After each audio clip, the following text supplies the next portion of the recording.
नमस्कार, देवभूमि उत्तराखंड के इस खास बुलेटिन में आपका बहुत बहुत स्वागत। मैं हूं आपके साथ ऋतु। बुलेटिन की शुरुआत करेंगे। उत्तराखंड की धामी सरकार ने 2023 का बजट पेश कर दिया है। राज्य सरकार ने 77,404.8 करोड़ का बजट पेश किया है। आपको बता दें कि धामी सरकार ने बजट में 7 बिंदुओं पर फोकस किया है। बजट में युवाओं पर ज्यादा फोकस दिखाई दिया है। बजट में वीरता पुरस्कार विजेताओं के लिए निःशुल्क यात्रा का प्रावधान किया गया है। बजट 2023 में उच्च शिक्षा छात्रवृत्ति के लिए 10 करोड़ रुपए दिए गए हैं। आंगनबाड़ी कार्यकर्ताओं का मानदेय बढ़ाने पर प्रावधान भी किया गया है। इसके साथ ही बालिका साइकिल योजना जारी रहने की घोषणा की गई है। इसके लिए 15 करोड़ रुपए का प्रावधान किया गया है। मुख्यमंत्री प्रतिभा प्रोत्साहन छात्रवृत्ति योजनाओं को 11 करोड़ रुपए आवंटित किए गए हैं। एनसीसी कैडेट पर भी फोकस है। कैडेट का जलपान भत्ता बढ़ाया गया है।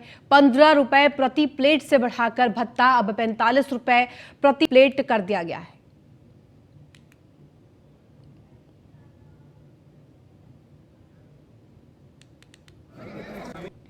जो हमारा संकल्प है, संकल्प नए उत्तराखंड का, उसको साकार करने वाला बजट है। और माननीय प्रधानमंत्री जी का जो मंत्र है, सबका साथ, सबका विकास, सबका विश्वास और सबका प्रयास, इसके आधार पर इसको पूरी तरह से तैयार किया गया है। ये पूरी तरह से समावेशी है, होलिस्टिक अप्रोच इसमें रखी गई है और हर वर्ग के उत्थान का इस बजट में प्रावधान किया गया है। कृषि है, स्वास्थ्य है, चिकित्सा है, उद्यान है, पर्यटन है, ऊर्जा है, शिक्षा है, कोई ऐसा क्षेत्र नहीं है। और विशेषकर से स्वरोजगार को बढ़ाने के लिए, जहां एप्पल मिशन में इसमें बजट का कई गुना पहले के मुकाबले प्रावधान किया गया है, वहीं कीवी मिशन में किया गया है, तिमूर में किया गया है, दालचीनी में किया गया है और 50,000 पॉली हाउस बनाने के लिए उद्यान में इसके लिए अलग से धनराशि का प्रावधान इस बजट में किया गया है।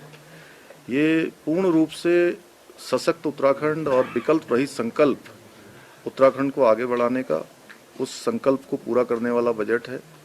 पहली बार इस बजट में हर विभाग का विस्तृत रूप से कहीं न कहीं विस्तृत रूप से सभी विभागों को इसमें समाहित किया गया है। और 2025 जो हमारा स्थापना का 25वां वर्ष पूरा होगा, रजत जयंती वर्ष जब हम मना रहे होंगे, उस समय हम देश के अग्रणी राज्यों में शामिल हों, यह भी इस बजट में प्रावधान किया गया है। 5 सालों में जीएसडीपी हमारी दुगनी हो, वह भी इस बजट में प्रावधानित है। साथ ही साथ जो कुल व्यय इस बजट में 77,407 करोड़, जो पिछले वर्ष की तुलना में 18% की इसमें वृद्धि हुई है। इसी प्रकार से राज्य के स्वयं के संसाधनों से जो कुल प्राप्तियां हैं 24,744, गत वर्ष के सापेक्ष 18.44% की इसमें भी वृद्धि हुई है। और राजस्व अधिवेश में 4,309 करोड़ का राजस्व अधिवेश इस बजट में प्रावधानित है। पूंजीगत परिव्यय में भी वृद्धि हुई है, जो 13,133 करोड़ है, जो गत वर्ष के सापेक्ष 21% की इसमें भी वृद्धि हुई है। कुल मिलाकर इस वित्तीय वर्ष में उद्यान विभाग से लेकर पॉली हाउस में 200 करोड़ रुपए का अलग से जो प्रावधान किया गया, ये अपने आप में आने वाले समय में हमारे राज्य के लिए गेम चेंजर होगा, जिससे कि हम निकट के आसपास के जो हमारे चाहे एनसीआर का रीजन हो या देश के अन्य कोई भी भूभाग हो, वहाँ पर अपने यहाँ से जो ताज़ी सब्जियाँ हैं, ताज़े फल हैं, हम सीधे भेज सकते हैं। अपना मंडियों से सीधे हम संपर्क करेंगे और यहाँ पर पॉली हाउस बनाने के लिए भी लोगों को किसी न किसी रूप में प्रोत्साहित करने का काम करेंगे, जिसमें बजट में हमने 200 करोड़ रुपए की धनराशि का प्रावधान किया गया है। गैरसैंण विधानसभा सत्र में बजट पेश करने के बाद वित्त मंत्री प्रेमचंद अग्रवाल को विधायकों ने मिठाई खिलाकर उनका स्वागत किया। न्यूज वन इंडिया से बातचीत में वित्त मंत्री प्रेमचंद अग्रवाल ने कहा कि यह बजट सभी को ध्यान में रखकर बनाया गया है और यदि विधायक मिठाई खिला रहे हैं तो सहज ही समझा जा सकता है कि बजट किस प्रकार का बना होगा। बजट पेश कर दिया गया है, क्या कहेंगे? आज मिठाई खिला रहे विधायक आपको। मैं अपने साथियों का बहुत धन्यवाद कर रहा हूं जो पूरे मन से उस बजट को सुना और उन्होंने उसकी प्रशंसा करते हुए मिठाई का वितरण किया। मैं इनका धन्यवाद कर रहा हूं। सर बजट में क्या क्या, सर बजट में हर सेक्टर को छूने की कोशिश की गई है, कृषि, बेरोजगार, शिक्षा, स्वास्थ्य, एक संतुलित बजट दिख रहा, क्या कहेंगे? नहीं, मैं सबको बधाई दे रहा हूँ, पूरी जनता को बधाई दे रहा हूँ। तो ये थे वित्त मंत्री, इनको दोबारा जाना है अभी सदन में, क्योंकि नियम 58 के तहत कुछ प्रश्न है जिन पर चर्चा होना बाकी है। इसके बाद ये और तसल्ली से बजट पर जानकारी देंगे और मीडिया कर्मियों से बातचीत करेंगे। कैमरा सहयोगी अंजीत के साथ सुदीप जैन, न्यूज 1 इंडिया, गैरसैंण। और इसी के साथ बजट पर कैबिनेट मंत्री गणेश जोशी का क्या कुछ कहना है, आपको सुनवाएंगे। गैरसैंण में धामी सरकार ने अपना वित्तीय वर्ष 2023-24 का बजट प्रस्तुत कर दिया है। हमारे साथ राज्य सरकार के कैबिनेट मंत्री, जिनके पास कृषि जैसा बड़ा विभाग है, वो मौजूद हैं। सर, आज के बजट को आप कैसे देखते हैं और कृषि के क्षेत्र में कितनी बड़ी सौगातें मिली हैं? देखिए, सबसे पहले तो माननीय मुख्यमंत्री जी का, माननीय वित्त मंत्री जी का मैं आभार करना चाहूँगा कि आपने जनता से सीधा संवाद करके जन भावना के अनुरूप बजट यहाँ पर बनाया है। समाज के हर वर्ग की चिंता इसमें है, मातृशक्ति की चिंता इसमें है, युवाओं की चिंता इसमें है, स्वास्थ्य सेवाओं, जनजातीय क्षेत्र, हर वर्ग की चिंता, भूतपूर्व सैनिकों का इसमें ख्याल रखा गया है। और कृषि के क्षेत्र में तो मैं कहूँगा भूतपूर्व है। जितना पैसा कृषि के क्षेत्र में इस बार मिला है, आज तक कभी नहीं मिला। और अभी जब मैं बाहर आया तो जो हमें 50,000 पॉलीहाउस लगाने वाले पूरे प्रदेश के अंदर, उसका 200 करोड़ में मुझे मेरे सेक्रेटरी बताया कि हमारे अकाउंट कृषि के अकाउंट में भी आ गया है। क्योंकि अगर किसान मजबूत होगा तो देश मजबूत होगा। क्योंकि 2023 को मिलेट्स सीजन घोषित किया है और मिलेट्स को आगे बढ़ाने के लिए इसमें अलग से धन की व्यवस्था की गई है। इसके लिए मैं माननीय वित्त मंत्री जी का, माननीय मंत्री का आभार करता हूँ। और मुझे पूरा भरोसा है कि प्रदेश के विकास में ये आज का बजट एक मील का पत्थर साबित होगा और प्रदेश विकास की ओर बढ़ेगा। कांग्रेस कह रही है घाटे का बजट है और वाहवाही अधिक लूटने जैसा बजट दिखता है। मैं अपने कांग्रेस को मित्रों को सलाह दूंगा, अभी उन्होंने बजट को पूरा पढ़ा नहीं है, आज घर में जाएं और बजट को पढ़ें और कल वो तारीफ करने के लिए मजबूर हो जाएंगे।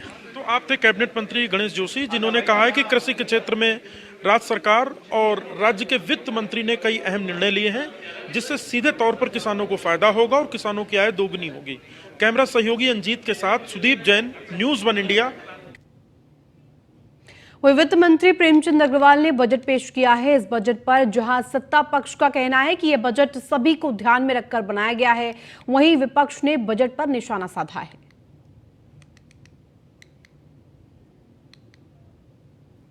रोजगार की बात करें तो बेरोजगार नौजवानों को रोजगार देने का कहीं पर भी इसमें चर्चा नहीं है।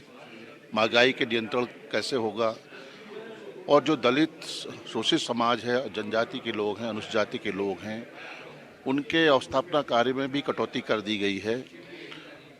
कुल मिलाकर दिशाहीन और तथ्यहीन और उत्तराखंड की जो परिकल्पना है विकास की, उससे कोसों दूर है। विकास सरकार ने जो बजट प्रस्तुत किया है वो बजट घोर निराशाजनक वाला बजट है। नौजवान साथियों के परिप्रेक्ष्य में बजट में कोई व्यवस्था नहीं है। किसानों की आय दुगना करने का वादा किया था, उस दिशा में कोई कदम उठते हुए नहीं दिखाई दे रहे हैं। गरीब मजदूर किस तरीके से अपना जीवन यापन करेंगे, उसके परिप्रेक्ष्य में कोई बात नहीं है। महंगाई पर कैसे अंकुश लगेगा, कोई बात नहीं है। विकास के कार्यों को गति कैसे दी जाए, उस पर कोई बात नहीं कही गई है। तो हम कह सकते हैं कि ये बजट घोर निराशाजनक वाला बजट है और राज्य सरकार केंद्र पोषित योजनाओं के माध्यम से अपने पीठ थपथपाने का काम कर रही है। मैं समझता हूँ ये प्रदेश के लिए। वहीं देहरादून में सबसे बड़े मेडिकल कॉलेजों में शुमार SGRR मेडिकल कॉलेज के कई छात्र छात्राएं कॉलेज के खिलाफ धरने पर बैठे हैं।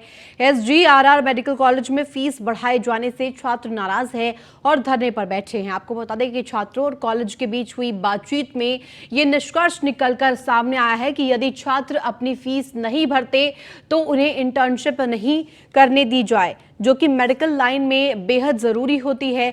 वहीं छात्राओं के आंदोलन पर जब मीडिया ने कॉलेज प्रशासन का पक्ष जानना चाहा तो मेडिकल कॉलेज के परिसर में तैनात निजी सिक्योरिटी कर्मियों ने मीडिया कर्मियों से बदसलूकी की।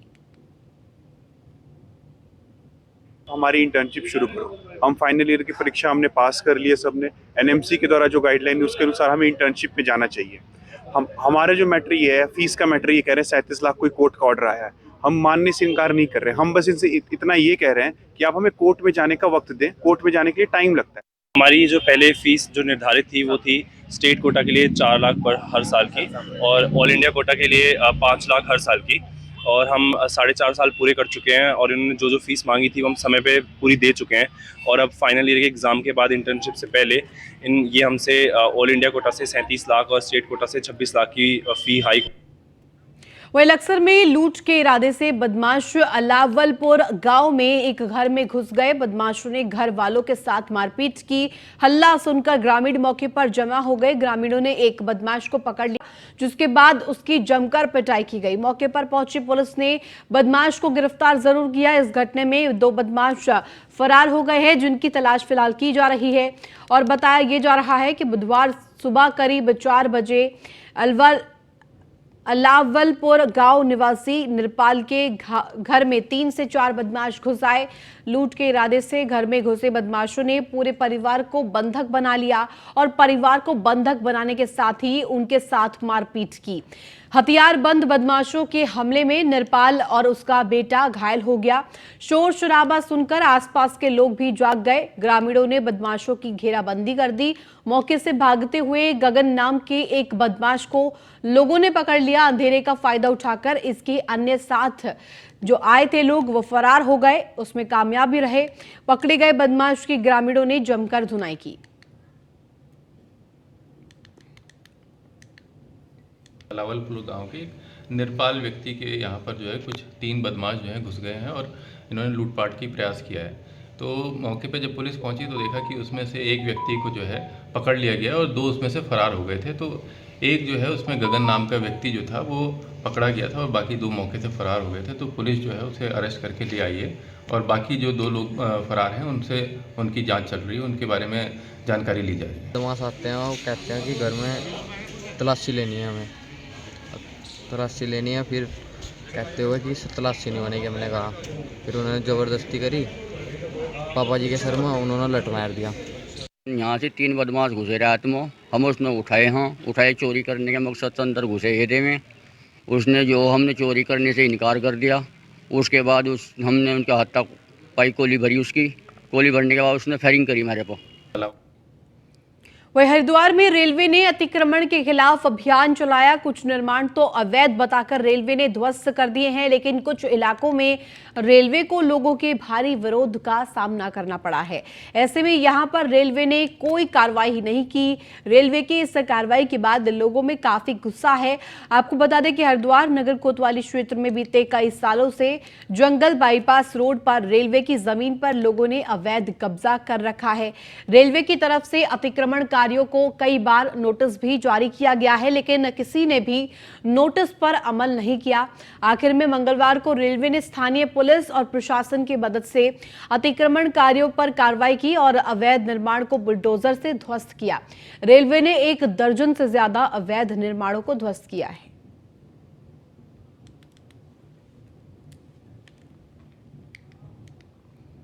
वहीं Mussoorie traders and welfare association के 3वां वार्षिक चुनाव शांतिपूर्ण तरीके से संपन्न हो गया। आपको बता दें कि इस दौरान रजत अग्रवाल को 8वीं बार अध्यक्ष, जगजीत कुकरेजा को 4थी बार महासचिव और नागेंद्र उनियाल को 2री बार कोषाध्यक्ष की जिम्मेदारी दी गई है। वहीं अतुल अग्रवाल को उपाध्यक्ष पद की जिम्मेदारी दी गई है। 16 मार्च को सभी पदाधिकारियों की शपथ ग्रहण कराई जाएगी।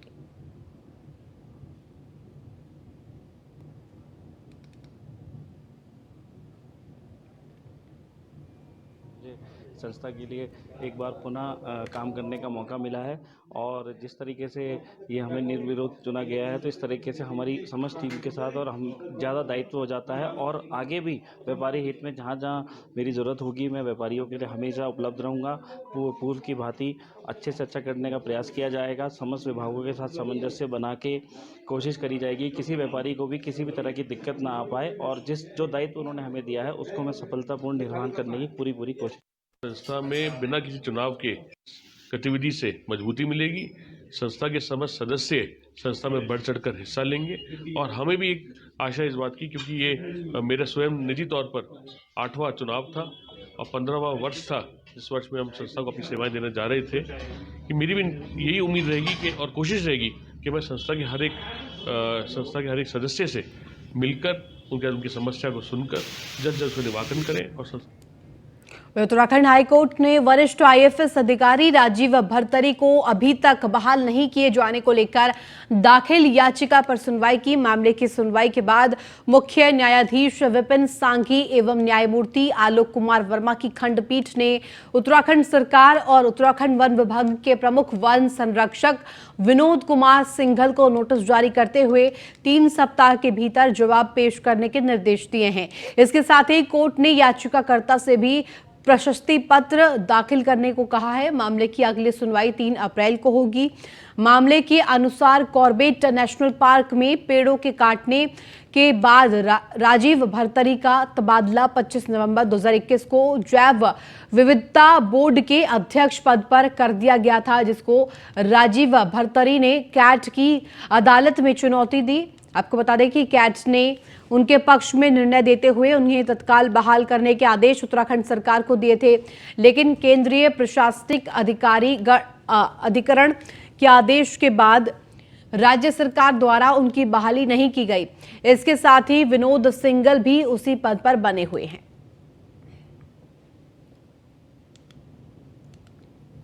राजीव भरतरी जो ऑल इंडिया सर्विसेज के हिसाब से आज उत्तराखंड के सबसे वरिष्ठतम नौकरशाह हैं, 1986 बैच के आईएफएस ऑफिसर हैं, उनको जिस तरीके से 25 नवंबर 2021 को पद से हटा दिया गया था, उस पर विस्तृत सुनवाई के बाद central administrative tribunal CAT Allahabad ने उनके पक्ष में निर्णय सुना दिया था और सरकार को यह निर्देशित किया था कि मुख्य सचिव और जो सचिव वन हैं, इन दोनों को यह निर्देशित किया था कि उनको उनके पद पर तत्काल प्रभाव से बहाल किया जाए। ये निर्देश कैट की ओर से लगभग 20 दिन पहले पारित हुआ था, लेकिन आज तिथि तक राजीव भरतरी को पद पर नहीं बहाल किया। वहीं ऋषिकेश कर्णप्रयाग रेलवे लाइन के टनल निर्माण के चलते हैवी ब्लास्टिंग से बल्दी याखान और अटाली गांव के कई मकानों में जगह जगह दरारें पड़ गई हैं। मकान और खेतों में दरारें पड़ने के कारण बल्दिया खान और अटाली दोनों गांव बर्बादी के कगार पर पहुंच गए हैं। ग्रामीणों का साफ शब्दों में कहना है कि वो परियोजना का विरोध नहीं कर रहे हैं, लेकिन यदि परियोजना बनने से उन्हें अपने खेत, खलिहान और मकानों से हाथ धोना पड़ा तो वे कैसे चुप बैठे। ग्रामीणों की एक ही मांग है कि उन्हें नजदीकी क्षेत्र में विस्थापित किया जाए और मुआवजा दिलाया जाए, नहीं तो वो उग्र आंदोलन को बाध्य होंगे। जो हमारे हक था यहाँ पे, जो हमारे पानी के बूंद दिए या सिंचाई की बूंद दिए और हमारे पेयजल का था, हमारे जो तमाम टनल बनने से, जो ब्लास्टिंग करने से हम मकानों में दरार पड़ चुकी, इसके लिए हम बार बार लड़ रहे हैं कि जो लोग आज आ रखे हैं, ये मजबूरी हमारी आने की यहाँ पे। तो कई बार मैंने शासन प्रशासन को भी बताया और इसमें आरबीएल को भी बताया, पर आरबीएल क्या है कि हमें ठग रहा है। ये बड़ा दुर्भाग्य बात है। हम 2 साल से परेशान हैं, रात दिन लड़ रहे हैं, फ़ोन पे लड़ रहे हैं, कागजों से लड़ रहे हैं, लेकिन आज तक हमको अभी कोई भी आश्वासन नहीं मिला, कोई भी नहीं। इतनी दिक्कत हो रही है, घर में मशीन चल रही, रात हम सोते नहीं। आजकल जैसे घर के नज़दीक जा रहे हैं, अभी तो बहुत दूर है घर से, तभी दिक्कत हो रही है। जिस दिन घर के नीचे चले जाएगी वो दिन तो सारा तबाह हो जाएगा। वहाँ जिनके घरों के नीचे से ये टनल गुजरने वाली है, उन लोगों की मांग है कि हमें या तो उचित मुआवजा दिया जाए या हमारा विस्थापन किया जाए, क्योंकि ये लोग ये नहीं चाह रहे हैं, विरोध नहीं कर रहे हैं किसी प्रकार के, वो अपने हक मांग रहे हैं।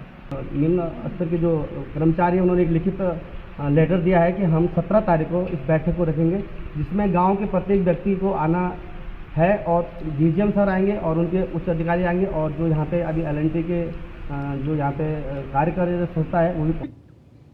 वही रामनगर में होने वाले G20 सम्मेलन की तैयारियां जोर शोर से चल रही है, जिनका कुमाऊं कमिश्नर ने जायजा लिया। कुमाऊं कमिश्नर दीपक रावत ने काला डूंगी के गड़पू चौकी से लेकर रामनगर तक कार्यों का जायजा लिया। कुमाऊं कमिश्नर के दौरे पर आईजी नीलेश आनंद भरने, जिलाधिकारी धीरज सिंह गर्ब्याल और सभी संबंधित विभागों के अधिकारी मौजूद रहे, जिनको कुमाऊं कमिश्नर दीपक रावत ने जल्द सभी कार्यों को पूर्ण करने के लिए निर्देशित किया। एयरपोर्ट के बाद का जो हिस्सा है गड़पू तक इसको यूएस नगर से देखा जा रहा है। उसके बाद आज नैनीताल जिले में जो तैयारियां उसको मैंने देखा था, तो इसमें मुख्यतः पीडब्ल्यूडी का जो काम है उसमें सड़क के किनारे जो ड्रेसिंग है शोल्डर्स की, उसका काम मैं देखता हूँ कि इसमें तेज़ी की आवश्यकता है। उसके अलावा रोड मार्किंग में तेज़ी की आवश्यकता है। 18 किलोमीटर में रीसर्फेसिंग होनी है, उसमें भी मैं समझता हूँ कि तेज़ी की आवश्यकता है और ऑफिसर्स को निर्देशित भी किया गया है कि एटलीस्ट रीसर्फेसिंग तो हम 20 तारीख को हर हाल में कर दें। उसके अलावा जो रोड फर्नीचर है, रोड मार्किंग्स होती हैं, इसमें थोड़ा टाइम लगेगा तो इतनी दिक्कत नहीं है। रास्ते में कुछ संपत्तियाँ हैं जो जिला पंचायत की हैं, जो कि एक तरह से विश्राम गृह है। उत्तराखंड के वनों में हर साल आग लगने से लाखों का नुकसान होता है। कई हेक्टेयर जंगल जलकर खाक हो जाते हैं। इस साल जंगलों में लगने वाली आग से निपटने के लिए वन विभाग ने पहल की है। इस पहल में पहले ही अपनी तैयारियां पुख्ता कर ली गई है और ग्राम प्रधानों के साथ साथ क्षेत्रीय जनता को भी अपने साथ जोड़ने का प्रयास किया है, ताकि आग लगने की घटना को गंभीरता से लेकर विभाग को तत्काल सूचित किया जाए, जिससे मौके पर आग पर काबू पाया जा सके।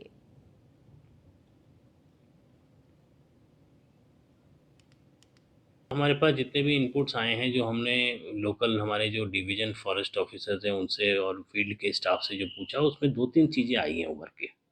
एक तो ये चीज़ आई है कि जैसे खेत साफ करने में, जैसे आड़ा फुकान या खेत सफाई करते हैं जब भी, तो उससे भी कई बार ज़्यादातर बारों में ऐसा हुआ कि कहीं नाप खेत में किसी आदमी ने आग लगाई अपने नाप खेत में, वो शाम को लगी, वो फिर जो है हवा के कारण उसकी, चूँकि समीपस्थ में कहीं सिविल का जंगल था या वन पंचायत का जंगल था, तो उसमें वो फैली, तो वो आग का कारण बता। कुछ केसेस ऐसे हुए हैं कि जहाँ ये पाया गया कि किसी शरारती तत्व द्वारा जो है ये आग लगाई गई। और 1-2 केसेस में जो यहाँ बद्रीनाथ डिवीज़न में आया था कि जहाँ पे गौचर के पास में एक केस में ऐसा भी हुआ है कि उसमें जो है वो जो बिजली के तार थे वो आपस में शॉर्ट सर्किट हुई, तो उससे चिंगारी आई, उससे फिर आग फैली। वह प्रदेश के सबसे बड़े दून मेडिकल कॉलेज में कार्यरत संविदा कर्मचारियों को अस्पताल प्रशासन ने बाहर का रास्ता दिखा दिया है। साथ ही अब कर्मचारियों को नौकरी की चिंता सताने लगी है। वही संविदा कर्मचारी ने कहा कि यदि सरकार ने जल्द ही उनके भविष्य के बारे में नहीं सोचा तो वे सड़कों पर उतरकर सरकार का विरोध करेंगे। हालांकि दून मेडिकल कॉलेज के प्रिंसिपल ने शासन को पत्र भी लिखा है। साथ ही आपको ये भी बता दें कि यदि इन कर्मचारियों को बाहर का रास्ता दिखाया गया तो अस्पताल में आने वाले मरीजों को दिक्कतों का सामना करना पड़ेगा।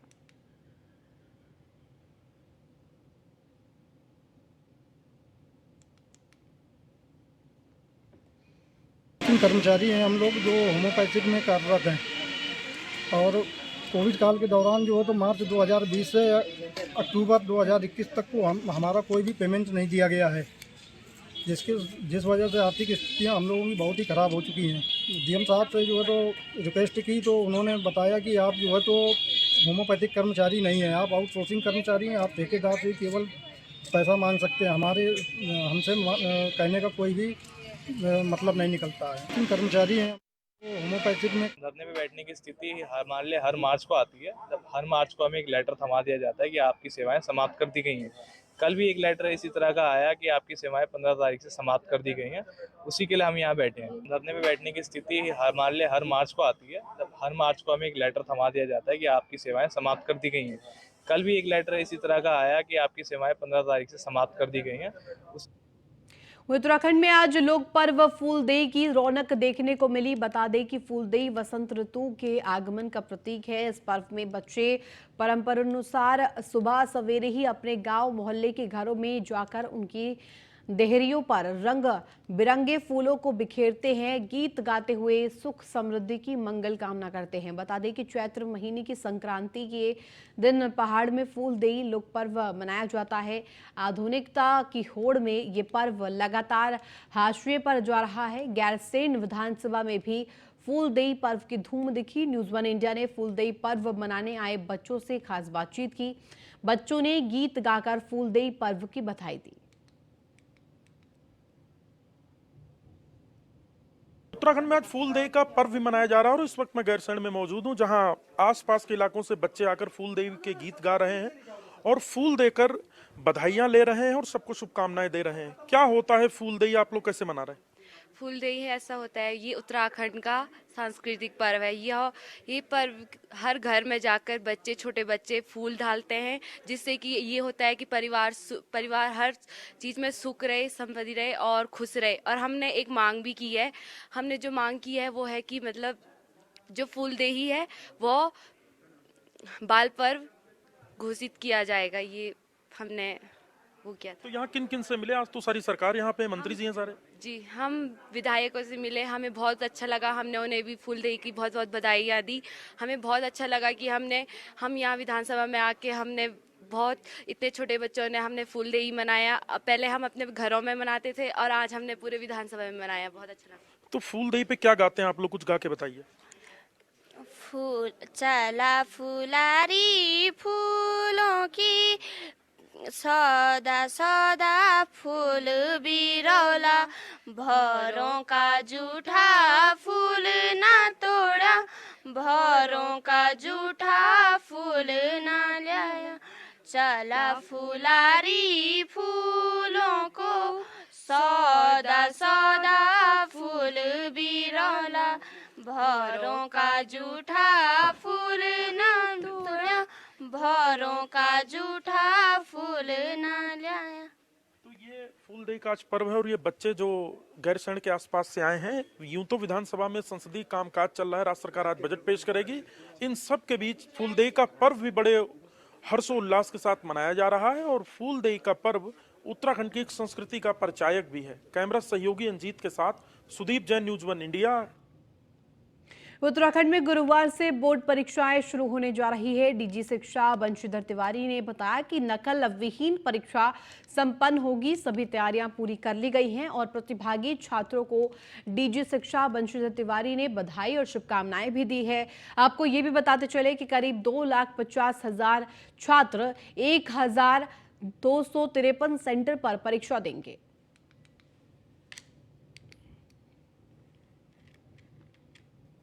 तैयारी हमारी पूरी है और कल से हमारी बोर्ड परीक्षाएं शुरू हो रही हैं। जो भी बच्चे इसमें प्रतिभाग कर रहे हैं और जो हमारे शिक्षकगण हैं, विद्यार्थियों को भी, शिक्षकों को भी मैं अपनी शुभकामनाएं प्रेषित करता हूं। तो फिलहाल देवभूमि उत्तराखंड के इस खास बुलेटिन में बस इतना ही। आप देखते रहिए न्यूज़ वन इंडिया।